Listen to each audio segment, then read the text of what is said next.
خلیفہ سوم داماد مصطفیٰ ہم زلف مرتضیٰ ناشر القرآن اور جامع القرآن حضرت سیدنا عثمان ابن عفان رضی اللہ تعالیٰ عنہ 18 ذوالحج جو کل گزر چکی ہے، اس دن آپ کا یوم وصال ہے۔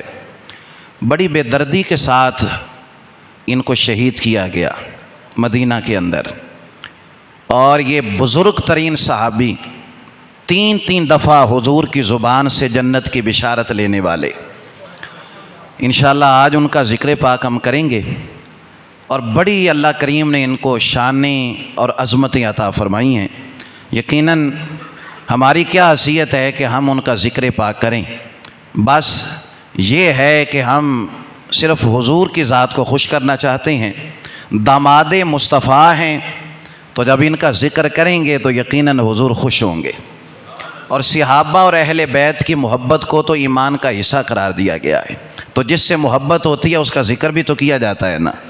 تو انشاءاللہ آج ہم حضرت سیدنا عثمان غنی رضی اللہ تعالیٰ عنہ آپ کا ذکر پاک کریں گے۔ سب سے پہلے تو یاد رکھیں آپ کا نام ہے عثمان، اور آپ کے والد کا نام ہے عفان، اور والدہ کا نام ہے اروا۔ یہ آپ کے والد کا نام عفان، والدہ کا نام اروا، اور خوش نصیبی یہ ہے کہ آپ کی جو نانی تھی نا بیضہ بنت عبد المطلب، وہ حضور کی پھوپھی تھی۔ بیضہ بنت عبد المطلب وہ جو تھیں حضور کی پھوپھی تھیں، اور حضرت عثمان غنی رضی اللہ تعالیٰ عنہ کی وہ نانی لگتی تھیں۔ نسبی اعتبار سے اگر حضور کے ساتھ ان کا رشتہ دیکھیں تو 5ویں پشت میں جا کر 5ویں پیڑھی وچ جا کے ان کا جو نسب تھا وہ حضور کے نسب سے مل جاتا ہے۔ یعنی آپ اگر ان کا سلسلہ نسب دیکھیں تو عثمان آپ کا نام ہے، والد عفان، ان کے والد ابی العاص، پھر ان کے والد امیہ، پھر ان کے والد عبد شمس، اور عبد شمس کے والد عبد مناف، وہی عبد مناف جو حضور کے بھی دادا جان ہیں۔ یعنی حضرت عثمان 5ویں پشت میں جا کر ان کا جو سلسلہ نسب ہے وہ حضور کے ساتھ جا کر مل جاتا ہے۔ یہ تو ہو گیا نسبی رشتہ حضور کے ساتھ کہ 5ویں پیڑھی ویچے حضور دے رشتہ دار سن، خونی رشتہ دار، نسبی رشتہ دار۔ اور سب سے بڑا جو رشتہ تھا کہ یہ 2 داماد تھے نبی پاک کے، 2 دفعہ انہیں حضور کا داماد بننے کا شرف حاصل ہوا۔ سیدہ ام کلثوم نبی کریم علیہ السلام کی صاحبزادی، وہ سب سے پہلے نکاح میں آئیں، ان کا انتقال ہو گیا تو نبی پاک نے دوسری بیٹی بھی نکاح میں دے دی، پھر ان کا بھی وصال ہو گیا، آگے جا کے میں عرض کروں گا۔ تو یہ 2 دفعہ حضور کے داماد بننے کا، دیکھیں مولا علی کی شان بہت زیادہ ہے، لیکن مولا علی کے نکاح میں حضور کی ایک بیٹی آئی ہے، حضرت فاطمہ الزہرا۔ اگر حضور کی ایک بیٹی نکاح میں آئے تو اس علی جیسا کوئی نہیں، تو جس کے نکاح میں حضور کی 2 بیٹیاں آ جائیں اس عثمان کا کون مقابلہ کر سکتا ہے؟ تو 2 دفعہ انہیں حضور کا داماد بننے کا شرف حاصل ہوا۔ اب یہ 2 چیزیں آپ یاد رکھیں گے نا تو اگلی حدیث سمجھنا آسان ہو جائے گی۔ حضور فرماتے ہیں جو قیامت کا دن ہوگا نا، جتنے نسبی رشتے ہوں گے، جتنے سسرالی رشتے ہوں گے، جتنے بھی دور اور قریب کے رشتہ دار ہوں گے، سب جدا ہو جائیں گے، رشتے ٹوٹ جائیں گے۔ کل نسب و سحر ینقطع یوم القیامہ، فرمایا قیامت کے دن منقطع ہو جائیں گے نسبی رشتے بھی اور سسرالی رشتے بھی، لیکن حضور فرماتے ہیں میرا نسبی رشتہ بھی باقی رہے گا، میرا سسرالی رشتہ بھی باقی رہے گا، دونوں میرے رشتے باقی رہیں گے، نسبی بھی اور سسرالی بھی۔ اب آپ اندازہ کیجئے حضرت عثمان کا جو حضور کے ساتھ رشتہ ہے وہ نسبی بھی ہے 5ویں پشت میں جا کر، اور سسرالی رشتہ بھی ہے کہ 2 دفعہ حضور کے داماد بنے۔ اور اس سے بڑی بات حضور فرماتے ہیں یہ اللہ نے مجھے حکم دیا ہے، حضور فرماتے ہیں اللہ نے مجھے حکم دیا ہے کہ محبوب بیٹی کا نکاح وہاں پہ کرنا جو جنتی ہوں گے، بیٹیوں کا نکاح وہاں پہ کرنا ہے جو جنتی ہیں، اور فرمایا محبوب آپ نے بھی نکاح وہاں پہ کرنا ہے جو وہ بھی جنتی ہوں گے۔ جنتیوں کو رشتے دینے ہیں اور جنتیوں سے رشتے لینے ہیں، تو آج جو معاذ اللہ حضرت عثمان کے بارے میں بات کرے کسی کہانی کسی تاریخ کو پڑھ کر، وہ خود تو جہنمی ہو جائے گا، حضرت عثمان پہ کوئی اثر نہیں، اس لیے کہ وہ حضور نے بتا دیا جنتیوں سے رشتے لینے ہیں، جنتیوں کو رشتے دینے ہیں، تو وہ تو کنفرم جنتی ہیں۔ آج ان کے بارے میں اگر کسی کہانی کو، کسی ذاکر کو اور کسی اہل اس بندے کو جو صحابہ کے بارے میں بک بک کرنے والا، اس سے سن کر حضرت عثمان کے بارے میں کوئی نزیبہ جملہ کہے، وہ خود تو جہنمی بن جائے گا، لیکن وہ کنفرم جنتی ہیں، کنفرم جنتی۔ کس طرح؟ آئیے قرآن کریم سے جو میں نے آیت پڑھی، پارہ نمبر 26 سورہ فتح میں یہ آیت ہے، لَقَدْ رَضِيَ اللَّهُ عَنِ الْمُؤْمِنِينَ إِذْ يُبَايِعُونَكَ تَحْتَ الشَّجَرَةِ۔ کتابیں ختم ہو جائیں گی لیکن قرآن قیامت تک رہے گا، اور قرآن کے اندر یہ آیت بھی قیامت تک رہے گی۔ اللہ فرما رہا ہے محبوب اللہ راضی ہو گیا، کن سے؟ عن المؤمنین، ان ایمان والوں سے اللہ راضی ہو گیا۔ کون سے ایمان والوں سے؟ اذ یبایعونک، جب آپ بیعت ان سے لے رہے تھے نا، ان ایمان والوں سے۔ کہاں پر؟ تحت الشجرہ، درخت کے نیچے۔ وہ جن ایمان والوں سے آپ نے درخت کے نیچے بیعت لی تھی نا، ان سے اللہ راضی ہو گیا، ان سے اللہ ذرا پس منظر میں جائیں، یہ کون سی بیعت ہے اور کون سا درخت ہے، پس منظر میں جائیں گے تو پھر حقیقت سامنے آئے گی۔ صلح حدیبیہ کا موقع ہے، نبی کریم رؤوف رحیم صلی اللہ تعالیٰ علیہ وآلہ وسلم اپنے 1500 صحابہ کو ساتھ لے کر، یعنی حضرت عثمان کی کوئی اور فضیلت نہ بھی بیان کی جائے تو یہی ایک فضیلت ان کی کافی ہے، باقی فضائل کا تو وہ مجموعہ ہے، فضائل کا وہ مرکب ہیں۔ یہ جو بات ہے نا، یہ آپ نے انتہائی توجہ سے سننی ہے۔ 1500 صحابہ ساتھ ہیں حضور کے، ان کو ساتھ لے کر نبی کریم علیہ السلام عمرہ کرنے کے لیے مدینہ سے روانہ ہوئے۔ حدیبیہ کے مقام پہ جب پہنچے تو جو کافر تھے انہوں نے روک لیا، انہوں نے کہا 1500 صحابہ تے سارے لڑ مرنے والے، سارے مجاہد بھی، جوان بھی، نڈر بھی، تو یہ تو ہمیں بھگا دیں گے مکہ سے، لہذا ہم نہیں مکہ میں داخل ہونے دیتے، نہیں مکہ میں داخل ہونے دیں گے۔ نبی کریم علیہ السلام نے اس موقع پر، دیکھیں نا مذاکرات ہوتے ہیں، پھر سفارتکاری ہوتی ہے، نبی کریم علیہ السلام نے کافروں کو ان کے ساتھ مذاکرات کرنے کے لیے جس بندے کا انتخاب کیا وہ حضرت عثمان غنی تھے۔ اور سفیر عام بندہ نہیں بنتا، سفیر زیرک آدمی جو سمجھدار ہو، جو پروں پنچایت میں بات کرنے والا ہو، سفیر اسی کو بنایا جاتا ہے۔ بڑے زیرک آدمی تھے حضرت عثمان، فرمایا عثمان جاؤ اور جا کر مکہ والوں کو بتاؤ اسی لڑن واسطے نہیں آئے، جے تھانوں نہیں یقین آندا تے ویکھ لو، اسا تے احرام پائے ہوئے نے، تے احرام دی حالت بندہ مکھی نہیں مار سکدا، تو ہم تمہیں کیسے، تمہارے ساتھ کیسے لڑائی کریں گے۔ حضرت عثمان کو سفیر بنایا، دو ان کو ایجنڈے بتائے، دو ان کو ٹارگٹ دیے کہ ایک تو جا کر مکہ والوں کو بتاؤ ہم اللہ کے گھر کا دیدار کرنے آئے ہیں، خانہ کعبہ کا طواف کریں گے، عمرہ کریں گے، صفا مروہ کی سعی کریں گے، حجر اسود کو چومیں گے، مقام ابراہیم پہ جائیں گے اور ہم واپس آ جائیں گے، اس کے علاوہ ہمارا کوئی اور ایجنڈا نہیں ہے۔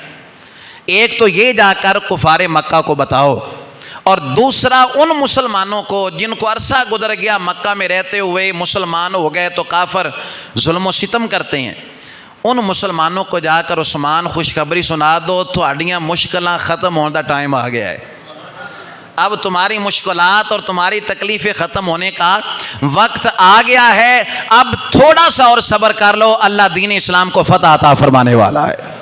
یہ دو ٹارگٹ دے کر حضرت عثمان رضی اللہ تعالیٰ عنہ کو نبی کریم علیہ السلام نے مکہ میں بھیج دیا بطور سفیر بنا کر۔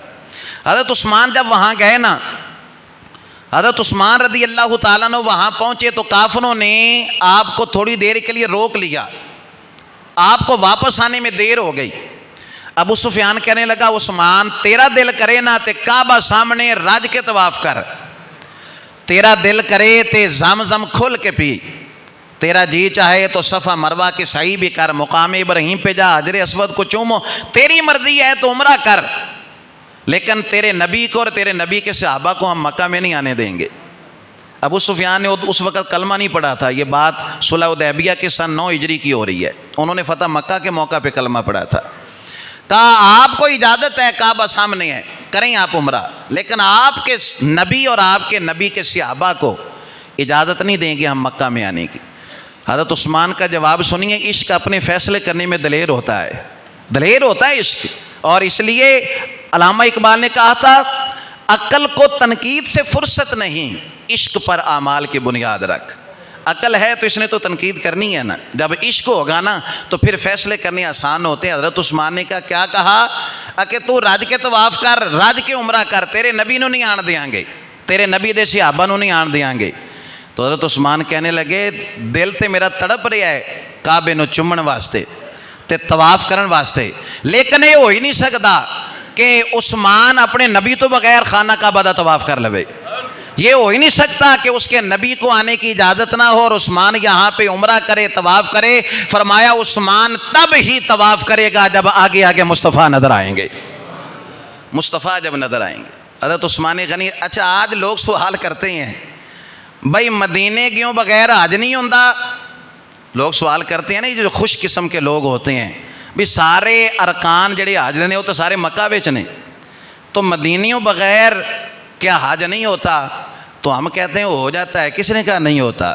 مدینے کے بغیر ہو جاتا ہے، مدینے والے کے بغیر نہیں ہوتا۔ ہائے ہائے، مدینے کے بغیر ہو جائے گا، آپ نہ جائیں مدینے میں، لیکن یہ جو حج کا طریقہ ہے یہ تو نبی پاک نے بتایا ہے نا کس طریقے حج کرنا ہے۔ اللہ نے تو قرآن میں کہہ دیا کہ حج کرو جس کے پاس طاقت ہو، تو اب حج کیسے کرنا ہے یہ سکھایا تو مصطفیٰ نے ہے نا۔ تو مدینے جائیں بغیر آپ کا حج ہو جائے گا، لیکن مدینے والے کے بغیر نہیں ہوگا، اس لیے کہ حج کے طریقے آپ کو سیکھنے ہوں گے تو مدینے والے مصطفیٰ سے سیکھنے ہوں گے۔ تو حضرت عثمان غنی، اچھا دیکھیے دل کو دل سے راہ ہوتی ہے۔ بعض اوقات ایسا ہوتا ہے کہ جسم بھی الگ ہوتا ہے، دل بھی الگ ہوتا ہے، یعنی جسم بھی اور ہے دل بھی اور ہے، لیکن دھڑک اکٹھے ہی رہے ہوتے ہیں، دھڑک اکٹھے، دل کو دل سے راہ ہوتی ہے۔ ایک گویا دو جسم ایک جان ہوتا ہے۔ ادھر حضرت عثمان نے وہاں کافروں کو یہ جواب دیا کہ یہ ہو ہی نہیں سکتا کہ میں حضور کے بغیر طواف کروں، عمرہ کروں۔ ادھر نبی پاک چونکہ حدیبیہ میں موجود تھے تو کسی صحابی نے کہا یا رسول اللہ عثمان تے بڑی موج وچ ہوئے گا، وہ تے رج کے آب زمزم بھی پی رہا ہوئے گا، وہ تو کھل کے طواف بھی کر رہا ہوگا۔ نبی کریم علیہ السلام اب دیکھیں نا دل کو دل سے راہ۔ ادھر حضرت عثمان کا جواب کیا تھا؟ حضور کے بغیر نہیں کروں گا۔ اور ادھر ایک صحابی نے پوچھا یا رسول اللہ وہ تو جی بھر کے طواف کر رہے ہوں گے۔ تو نبی کریم علیہ السلام نے سوال پوچھنے والے کا چہرہ بغور دیکھا اور پوچھا، فرمایا عثمان تو بہتا جاندا یا میں بہتا جاننا ہے؟ عثمان کو تم زیادہ جانتے ہو یا میں زیادہ جانتا ہوں؟ یا رسول اللہ آپ بھی زیادہ جانتے ہیں۔ فرمایا پھر فکر نہیں کرو، عثمان ہمارے بغیر طواف نہیں کرے گا۔ عثمان دل کو دل سے راہ ہے نا، فرمایا عثمان ہمارے بغیر طواف نہیں کرے گا۔ اور پھر کیا ہوا؟ جب دیر ہوگی نا حضرت عثمان کو واپس آنے میں، مذاکرات ہو رہے تھے اور دونوں چیزیں جو حضور نے بتائی تھی وہ بتا دیں، وہاں رہنے والے مسلمانوں کو بھی بتا دیا۔ پریشان نہ ہونا، تھوڑا وقت رہ گیا ہے، تکلیفیں ختم ہونے والی ہیں، مسلمانوں کو اسلام کو اللہ فتح دینے والا ہے، یہ حضور نے کہہ کے مجھے بھیجا ہے، تم لوگ پریشان نہ ہونا، کافروں کی ظلم و ستم سے دل برداشتہ نہ ہونا۔ اور پھر حضور کا پیغام دیا ان کو کہ ہم لڑنے کے لیے نہیں آئے، ہم تو عمرہ کرنے کے لیے آئے ہیں، کعبہ کو دیکھیں گے، زیارت کریں گے، چلے جائیں گے۔ لیکن جب آپ کو دیر ہو گئی، کافروں نے روک لیا، ایک افواہ پھیل گئی۔ افواہ کیا پھیلی کہ کافروں نے نا حضرت عثمان کو شہید کر دیا ہے۔ اور یہ خبر پھر نبی کریم علیہ السلام چونکہ حدیبیہ تک تھے، وہاں پہنچ چکے تھے، 1500 صحابی ساتھ ہیں، یہ خبر حضور تک بھی پہنچ گئی۔ اب حضرت عثمان کا چونکہ ہم آج ذکر کر رہے ہیں نا، تو ان کی عظمت کا اندازہ آپ نے لگانا ہے۔ ہو سکتا ہے کہ میرے پاس وہ الفاظ نہ ہو، میں اس انداز سے بیان نہ کر پاؤں، لیکن جو قرآن نے کہہ دیا کوشش کروں گا کہ اس مزاج کے مطابق ان کی عظمت کو یہاں پہ بیان کیا جائے۔ اب بات حضرت عثمان کی ہے، اور حضرت عثمان کوئی معمولی آدمی نہیں، زیرک آدمی، سمجھدار آدمی، پرو پنچایت والا۔ خبر پھیل گئی کہ ان کو شہید کر دیا گیا۔ حضور نے فرمایا سارے صحابہ اکٹھے ہو جاؤ بھائی، سب کو اکٹھا کیا، فرمایا مشورہ دیو اور میرے ہاتھ پہ سب بیعت کرو کہ ہم حضرت عثمان کے خون کا بدلہ لیے بغیر واپس نہیں جائیں گے۔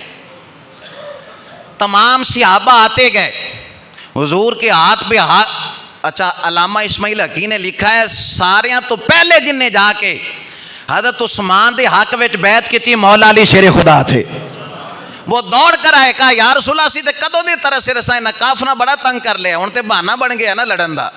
یا رسول اللہ آپ اجازت دیں, ہم نہیں جائیں گے واپس, بیعت کر دیں آپ کے ہاتھ پر, ہم حضرت عثمان کے خون کا بدلہ لیے بغیر نہیں واپس جائیں گے.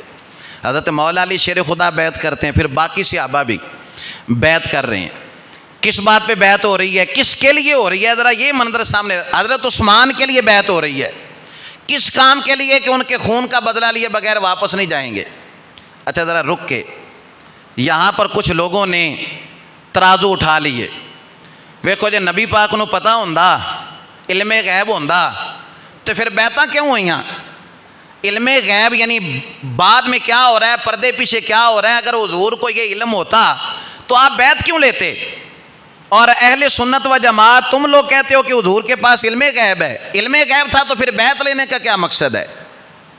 اگر سارا علم تھا کہ ادھر مکہ میں حضرت عثمان کی افواہ پھیلی ہے, شہید نہیں کیے گئے, تو پھر صحابہ سے مشورہ کرنے کا مقصد, خود پریشان ہونے کا مقصد کیا تھا؟ تو لوگوں نے ترازو اٹھا لیے. لیکن اگر عشق پر اعمال کی بنیاد رکھنی ہے نا, عاشقوں کی طرح جب سوچنا ہے نا, تو پھر یہاں پر بھی آپ کو حضور کی شان ہی نظر آئے گی.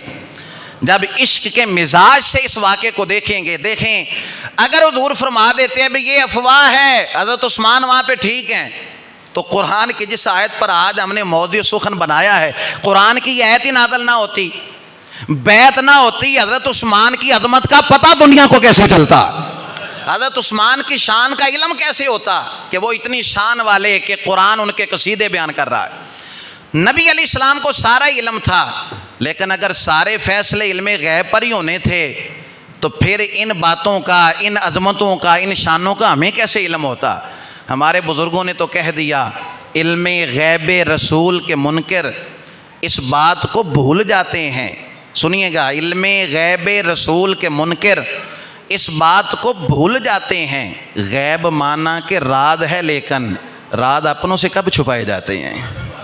علم غیب رسول کے منکر اس بات کو بھول جاتے ہیں, مانا کہ غیب راز ہے, لیکن راز اپنوں سے کب چھپائے جاتے ہیں. تو سارا کچھ بتایا, فرمایا بیعت کرو بھائی. صحابہ بیعت کر رہے ہیں, مشورہ ہو رہا ہے, اور حضرت عثمان تو چونکہ اب وہاں پہ موجود نہیں تھے, ان کی طرف سے بیعت ہو رہی تھی.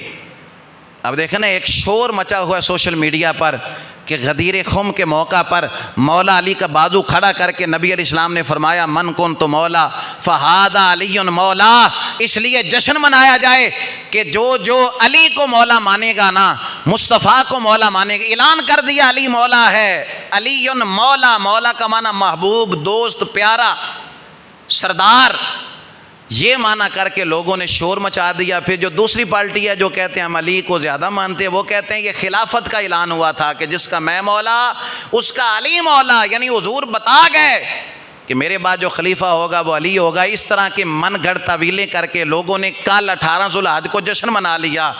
اور میں کہتا ہوں ٹھیک ہے جشن مناؤ, لیکن اگر ہاتھ کھڑا کرنے کو ہی تم کہتے ہو کہ یہ بڑا اعزاز ہو گیا, تو پھر یہاں بھی آؤ. قرآن کہہ رہا ہے کہ جب حضرت عثمان کی باری آئی نا بیعت کی, فرمایا وہ تو یہاں پہ نہیں ہے نا, فرمایا یہ ہاتھ مصطفیٰ کا ہے اور یہ ہاتھ عثمان کا ہے, عثمان کی طرف سے میں مصطفیٰ خود بیعت کر رہا ہوں.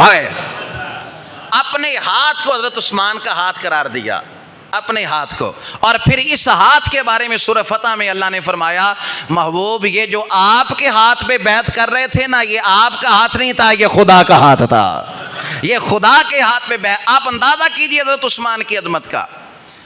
اچھا کچھ لوگوں نے اور بھی طویلیں کی, انہوں نے کہا نہیں یہ وہ والی بیعت نہیں ہے جس کا ذکر, یہ کوئی اور بیعت تھی, یہ کوئی اور تھی. پر اللہ کریم کو بھی تو علم تھا نا کہ لوگ اس طرح کے اعتراضات کریں گے, تو رب کریم نے اس بیعت کا خاص طور پہ ذکر کیا. اچھا بیعتیں مسجد میں بھی ہوئی تھیں, بیعتیں خانہ کعبہ کے پاس بھی کئی بیعتیں ہوئیں, لیکن ان بیعتوں کا بطور خاص نامینیٹ کر کے ان کا ذکر نہیں قرآن میں. یہ جو بیعت حضرت عثمان کے لیے ہو رہی ہے, خاص طور پہ اس کا ذکر کیا, فرمایا لقد رضی اللہ, بے شک اللہ راضی ہو گیا, عن المؤمنین, ان مومنوں سے, اذ یبایعونک, کا جب محبوب وہ آپ کی بیعت کر رہے تھے. کہاں پر؟ تحت الشجرہ, درخت کے نیچے بیعت کر رہے تھے. وہ بیری کا درخت تھا کانٹوں والا, اس کے نیچے حضور بیٹھ گئے اور پھر حضور بیعت فرمانے لگے. اللہ نے فرمایا مغالطے میں نہ رہ جانا, پتہ نہیں یہ کون سی بیعت تھی. فرمایا یہ حضرت عثمان والی بیعت کی گل ہو رہی ہے, وہ جو درخت کے نیچے ہوئی تھی. یعنی درخت کا بھی اللہ نے ذکر کر دیا, تحت الشجرہ, وہ جو درخت کے نیچے بیعت ہوئی تھی. فرمایا وہ جن ایمان والوں نے آپ سے بیعت کی تھی نا درخت کے نیچے, محبوب اللہ ان سے راضی ہو گیا ہے. اللہ ان سے راضی ہو گیا. اب صحیح بخاری اور صحیح مسلم دونوں میں یہ روایت ہے. صحابہ نے پوچھا یا رسول اللہ کیسے راضی ہو گیا؟ فرمایا اللہ راضی یہ ہوا ہے کہ جس نے میرے ہاتھ پہ بیعت کی ہے نا, اللہ نے جنت کا وعدہ فرما لیا ہے. اللہ نے وعدہ کر لیا ہے کہ ان سب کو داخل جنت فرمائے گا. اب بتائیے ان 1500 دی تے کنفرم جنت پکی ہو گئی نا. ان 1500 میں حضرت ابو بکر بھی ہیں, ان 1500 میں حضرت عمر بھی ہیں, ان 1500 میں حضرت عثمان بھی ہیں, ان 1500 میں مولا علی بھی ہیں. تو جو حضرت ابو بکر کے بارے میں بک بک کرے, جو حضرت عمر کے بارے میں بکواس کرے, حضرت عثمان مولا علی کے بارے میں عقیدہ اچھا نہ رکھے, اپنی قبر کو گندہ کر رہا ہے, وہ کنفرم جنتی ہیں. وہ اس لیے کہ قرآن اعلان کر رہا ہے. اللہ راضی ہو گیا, اور جب اللہ راضی ہو جاتا ہے نا تو پھر ناراض نہیں ہوا کرتا. اسی لیے ان کو سند مل گئی رضی اللہ تعالی عنہم ورضوا عنہ. جب کسی صحابی کا نام ہے ہم کیا کہتے ہیں؟ حضرت ابو بکر صدیق رضی اللہ تعالی, اللہ ان سے راضی ہو گیا اور اللہ نے قرآن میں اس کا اعلان کر دیا. تو حضرت عثمان کی عظمت اور شان یہ ہے کہ ان کے نام پر لوگوں کو جمع کیا گیا, اور ان کی غیر موجودگی میں نبی کریم علیہ السلام نے اپنے ہاتھ کو ان کا ہاتھ قرار دیا اور فرمایا کہ اللہ ان سے راضی ہو گیا. اتنی بڑی شان اور اتنی فضیلت کہ اللہ نے بطور خاص اس بیعت کا ذکر فرمایا.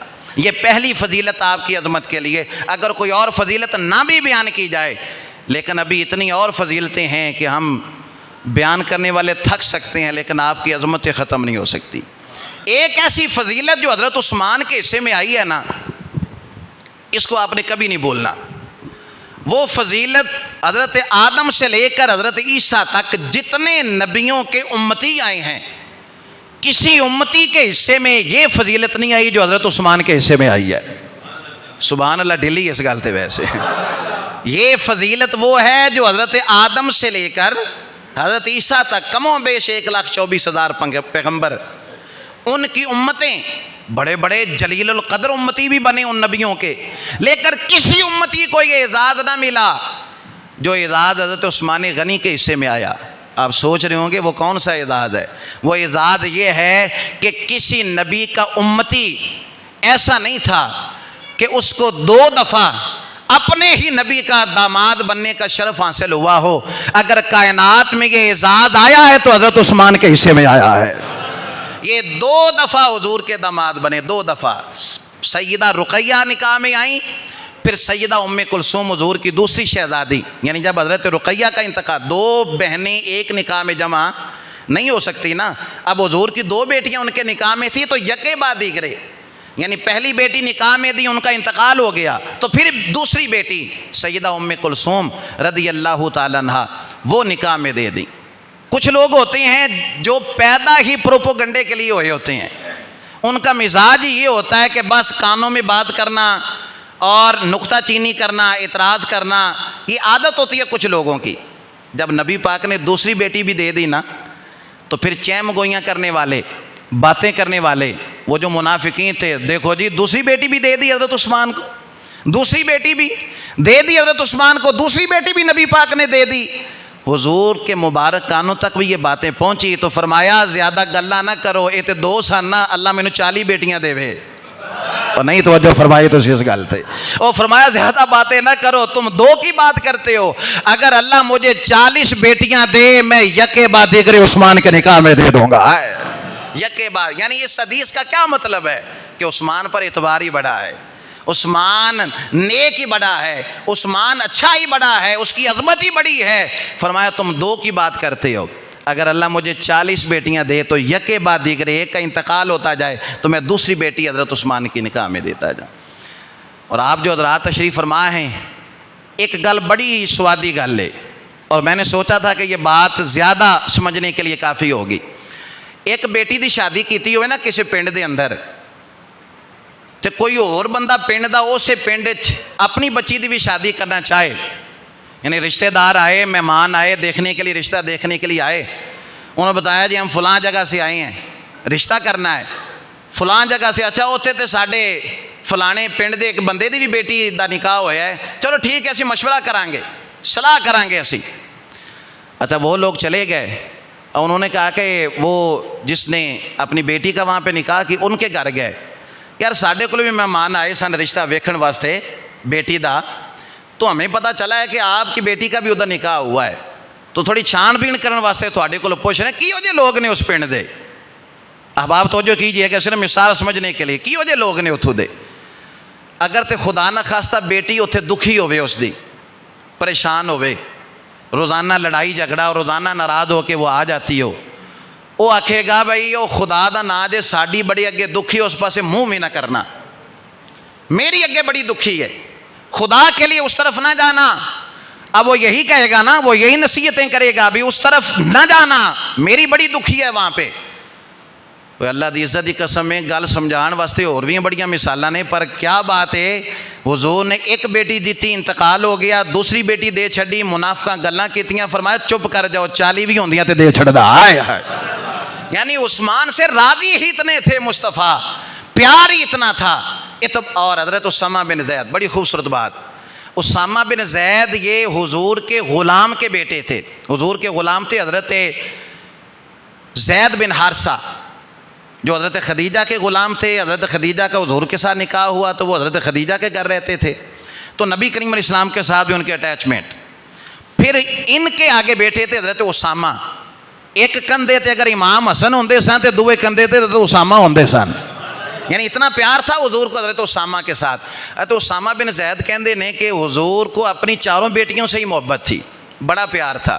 ابھی پردے کی آیتیں نازل نہیں ہوئی تھی, میں چھوٹا سا تھا. نبی کریم علیہ السلام دے گھر چ گوشت پکیا, جب گوشت پکا نا تو نبی کریم علیہ السلام نے کچھ سالن مجھے دیا, فرمایا جاؤ میری بیٹی رقیہ کے گھر بھی دے آؤ. کہتے میں چھوٹا تھا, پردے کی آیتیں نازل نہیں ہوئی تھی, میں نے سالن لیا اور لے کر میں حضرت عثمان رضی اللہ, چونکہ ان کے نکاح میں تھیں, وہاں ان کے گھر پہنچا. میں نے کہتا ہے کہ میں نے زندگی میں اتنے حسین جوڑا کہیں نہیں دیکھا تھا. سالن دے کے جب واپس آیا نا تو گل میں نہیں سی کرنی, نبی کریم علیہ السلام گل چھیڑ دیتی, فرمایا میری بیٹی اور میرے داماد کو دیکھا ہو. پردے کی آیتیں بھی نازل نہیں ہوئی, تھے بھی وہ چھوٹے, دیکھا ہو میری بیٹی کو اور میرے داماد کو. یا رسول اللہ دیکھا ہے. فرمایا 10 خان ایو جے جوڑا کدھرے ویکھے ہی دنیا ہے, اس طرح کا جوڑا. کہا یا رسول اللہ کی عزت کی قسم کہیں دیکھا ہی نہیں کہیں. یعنی اتنے حسین تھے حضرت عثمان غنی رضی اللہ تعالیٰ عنہ.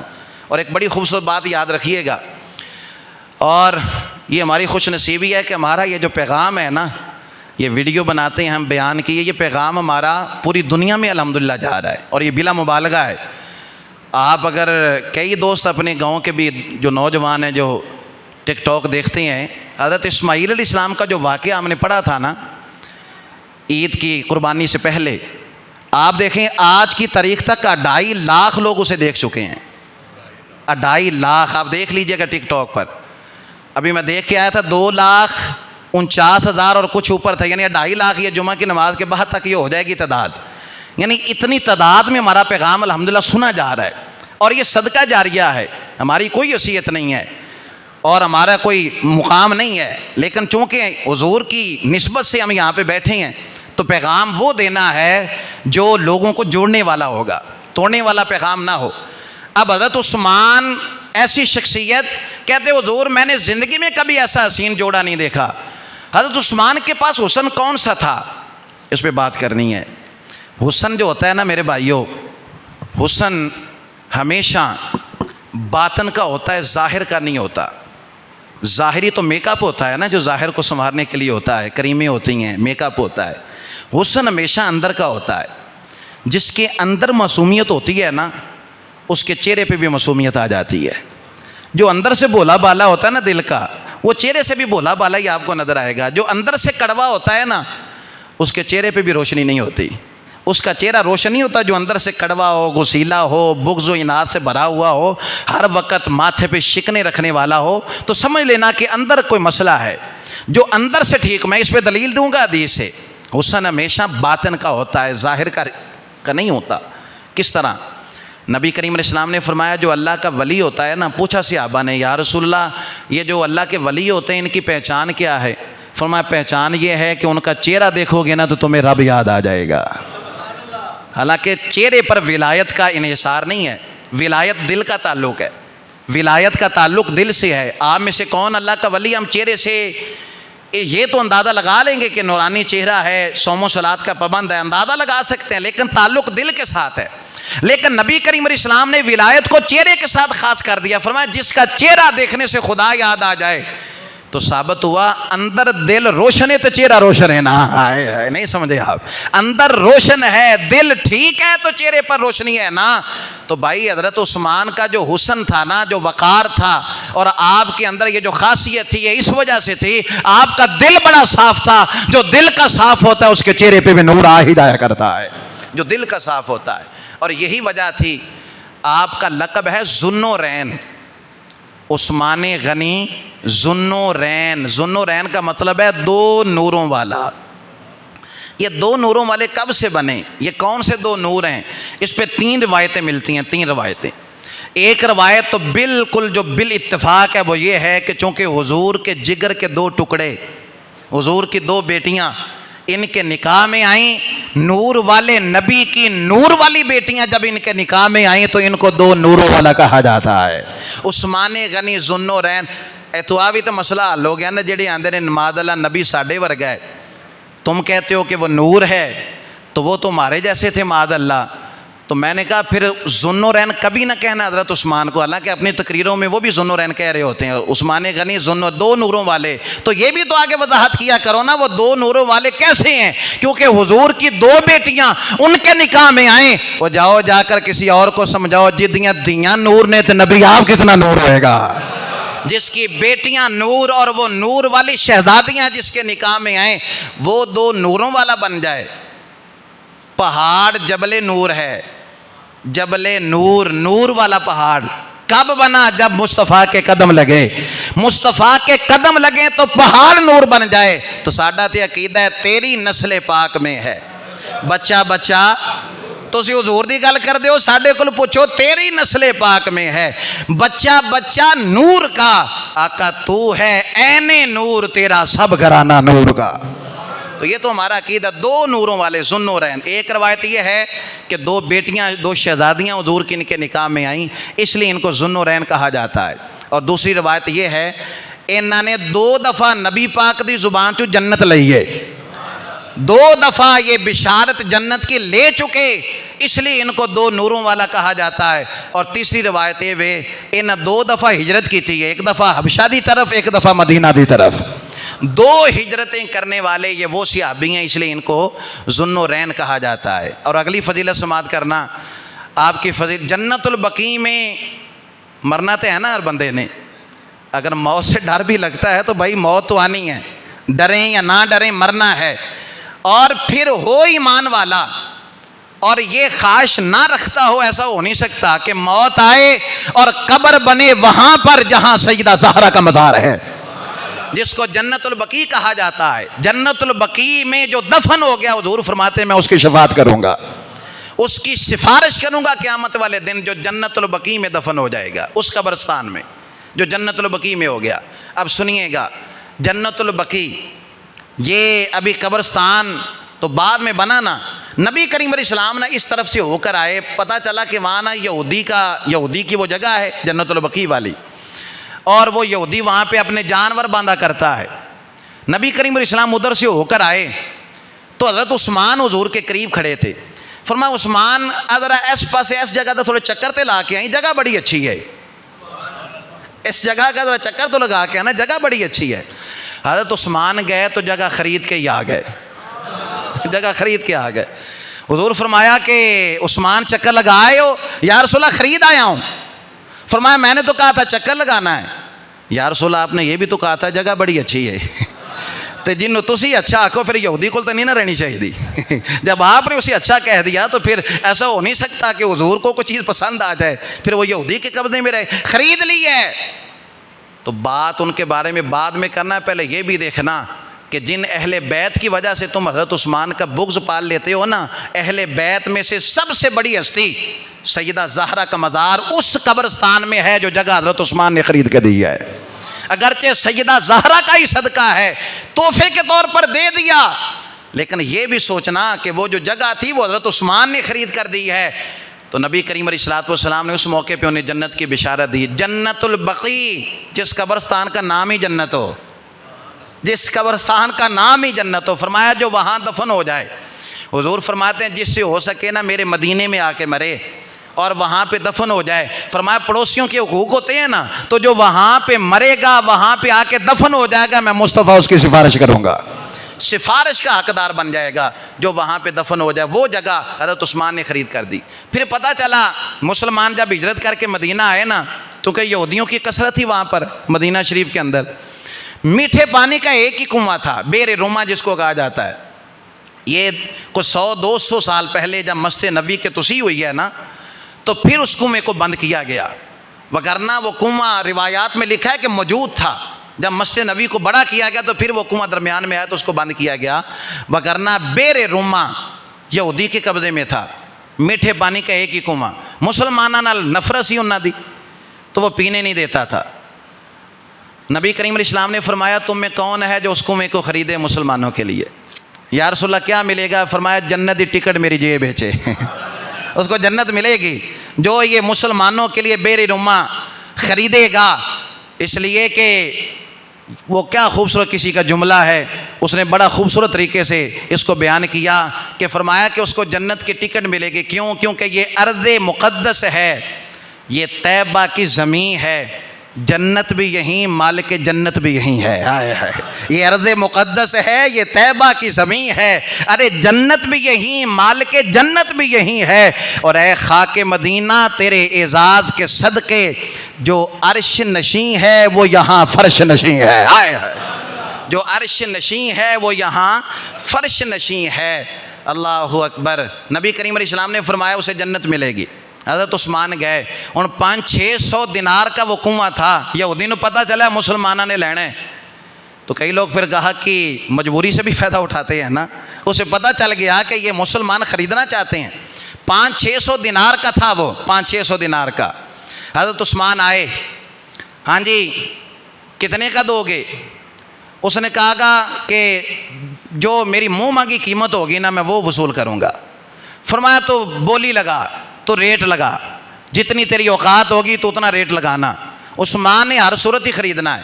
500-600 دینار کا تھا۔ اس نے کہا میری ایک شرط بھی ہے، شرط یہ ہے کہ ایک دن کے لیے کنواں میرے قبضے میں ہوگا اور ایک دن کے لیے آپ کے لیے ہوگا۔ جس دن میرے قبضے میں ہوگا میں پانی جو ہے وہ قیمت کے طور پہ جو ہے وہ بیچا کروں گا۔ حضرت عثمان نے کہا مجھے یہ بھی منظور ہے۔ ہاں جی 500-600 دینار کا جو کنواں تھا، اس آگا جی 3000 دینار لواں گا، 3000 دینار۔ فرمایا تو نے اپنی اوقات سے ریٹ لگایا، میں 40,000 جیب چھپا کے آیا سی، 40,000 دینار جیب میں ڈال کے آیا تھا۔ اس نے کہا عثمان یار سودا تے بعد دی گل ہے، ایک گل تو عام تاجر نہیں ہے، عالمی سطح کا تاجر ہے، پورے عرب تیری تجارت دیا مثالاں ہوندیاں نے، تو یار 500-600 دی چیز نو تو ہزاراں دے حساب نال 40,000 لے کے آ گئے تھے، کوئی بات سمجھ میں نہیں آئی۔ اے کنواں کو 500-600 دینار سے زیادہ کا نہیں تھا، تو نے اتنے ہزار دے دیے دینار، بات سمجھ نہیں آئی۔ حضرت عثمان کے عشق اپنے فیصلے کرنے میں دلیر ہوتا ہے نا۔ حضرت عثمان کہنے لگے کہ مسئلہ کھو دا نہیں، مسئلہ حضور دے فرمان دا ہے، چونکہ میرے نبی نو پسند آ گیا ہے نا، حضور کو پسند آ گیا ہے، اس لیے حضور کی چاہت ہے کہ یہ لینا ہے تو لینا ہے۔ آپ لے کر آ گئے، حضور کی بارگاہ میں پیش کر دیا۔ اب یہودی کے قبضے میں ایک دن ہوتا تھا نا، اس دن انہیں قیمت نہ دینا، تو حضرت عثمان اعلان کر چھڑا، فرمایا ساڑھے آلو فری ہے، اپنے پیو بیگانے پیو سارے واسطے فری ہے۔ تو جدو فری ملتا سی لوگ اگلے دن واسطے بھی بھر لیندے سن، تو وہ یہودی کی ویسے چھوڑ سکا یار باقی والا جڑا حصہ ہوئی میں تھانوں فروخت کرنا وا۔ حضور سے جنت لے لی، یہ چیز بڑی پسند ہے نبی پاک کو۔ دیکھو نا مال ہونا، دولت کا زیادہ ہونا یہ برا نہیں ہے، لیکن قارون جیسا مزاج نہ ہو، فرعون جیسی طبیعت نہ ہو، مال آنے کے بعد مزاج حضرت عثمان غنی جیسا ہو، عثمان غنی جیسا۔ غزوہ تبوک کا موقع ہے اور جیش اسرا اس غزوہ کو کہا جاتا ہے، تنگی والا لشکر۔ بسٹنگی والا غزوہ کہ جب مسلمان قحط کے دنوں میں تھے, 800 کلومیٹر دور جا کر دشمن سے لڑنا ہے. حضور فرمایا لے آؤ بھی جدے کل جتنی حسب استطاعت ہے فوجیاں واسطے لے آؤ. حضرت ابو بکر آپ کے علم میں ہے کہ وہ اپنی دیواروں پہ بھی ہاتھ مارتے تو کوئی سوئی بھی باقی نہ رہ جائے, وہ بھی غازیوں کے مجاہدین کے کام آ جائے. سارا لے کے آ گئے. حضرت عمر گھر کا آدھا مال لے آئے. مولا علی نے بھی ڈھیر لگا دیے. بڑے بڑے صحابی عبد الرحمن بن عوف جیسے ڈھیر لگا دیے گئے. حضرت عثمان کہتے ہیں کہ نبی کریم علیہ السلام ممبر پہ بیٹھے, فرمایا بھائی اب وہ جو فوجی 1000 فوجیوں کا خرچہ چاہیے تھا اس غزوہ کے اندر, 1000 فوجیوں کا. اور خرچے سے مراد کیا تھا کہ فوجی کے لیے گھوڑا بھی چاہیے, اس کو رکھنے کے لیے کجاوا بھی چاہیے, تلوار بھی چاہیے, نیزہ بھی چاہیے, تیر بھی چاہیے, وہ ڈال بھی چاہیے جس سے دشمن کے وار کو روکنا ہے. یعنی 5-6 چیزیں چاہیے سن. کہتے جب حضور نے اعلان کیا نا تو کہتے میں کھڑا ہوا یا رسول اللہ 200 فوجیوں کا خرچہ میں دینا. حضرت عثمان کے بعد 200 فوجیوں کا خرچہ میں دیتا ہوں. نبی کریم علیہ السلام خوش ہوئے. فرمایا اور کوئی بھائی جنہ دینا سی وہ تو سارا کوئی دے کے بیٹھے سن نا, کوئی بھی کھڑا نہ ہویا. تو عثمان کہتے ہیں کہ میں نے اپنے گریبان پکڑے, عثمان تیرے نبی کو اعلان کرنا کوئی بھی نہیں کھڑا ہو رہا. کہتے ہیں میں پھر کھڑا, یا رسول اللہ 200 فوجی اور میں دینا, ان کا خرچہ میں اور دیتا ہوں 200 فوج. 400 ہو گیا. تیسری دفعہ پھر اعلان ہوا, کوئی کھڑا نہ ہوا. ظاہر جنس کے بعد جتنا تھا وہ تو سارے دے کے بیٹھے تھے. حضرت عثمان کہتے ہیں 1000 فوجیوں کی ضرورت تھی, 1000 فوجیوں کے ساز و سامان کے اسلحے کی ضرورت تھی.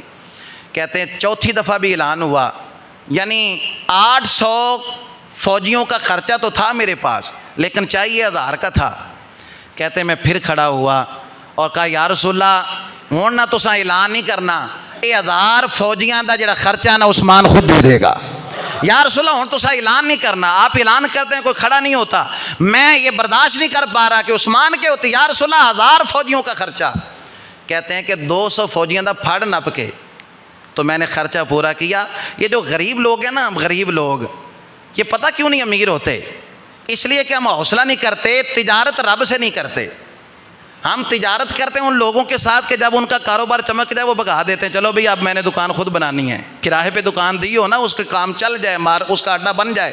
وہ کہتا ہے دکان خالی کرو بھی میں نے خود سامان ڈالنا ہے. دنیا داروں سے ہم تجارت کرتے ہیں. تجارت جب خدا سے کریں گے نا, وہ مالاں والے سخی نہیں ہوندے تے سخیاں کل مال نہیں ہوندا. ایتھے اوتھے دوویں جہان سخی کنگال نہیں ہوندا. سخیوں کے پاس مال نہیں ہوتا کیونکہ وہ جمع ہی نہیں کرتے, وہ تو سارا اللہ کے راستے میں تقسیم کر دیا کرتے ہیں. حضرت عثمان غنی رضی اللہ تعالیٰ عنہ اس انداز کے ساتھ انہوں نے اپنا مال اللہ کی بارگاہ میں پیش کیا. اب چونکہ وقت ہو گیا ہے اور آپ کی شہادت بھی میں نے پڑھنی تھی, صرف ایک واقعہ آخر میں عرض کروں گا. نبی کریم رؤوف رحیم صلی اللہ تعالیٰ علیہ وآلہ وسلم, دیکھیں نا جس کا اعزاز بڑا ہوتا ہے نا, سب سے زیادہ انہوں نے خلافت کا وقت گزارا ہے 12 سال.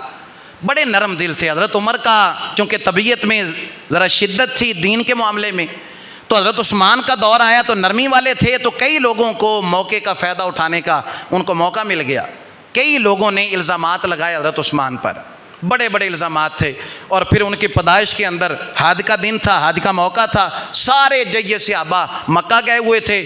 پیچھے یہ باغیوں کی ایک جو جماعت تھی, انہوں نے آ کر عین نماز جمعہ کے وقت جب آپ خطبہ دے رہے تھے وہ کھڑے ہوئے, انہوں نے کہا عثمان ہم آپ کی بات نہیں سنیں گے. انہوں نے پھر بات وہ بہت لمبی ہے. حضرت عثمان کے ساتھ انہوں نے معاذ اللہ نہایت تکمید لہجہ اور رویہ اپنایا. حضرت عثمان گھر چلے گئے. 40 دن تک آپ کے گھر کا محاصرہ کیا گیا, 40 دن تک.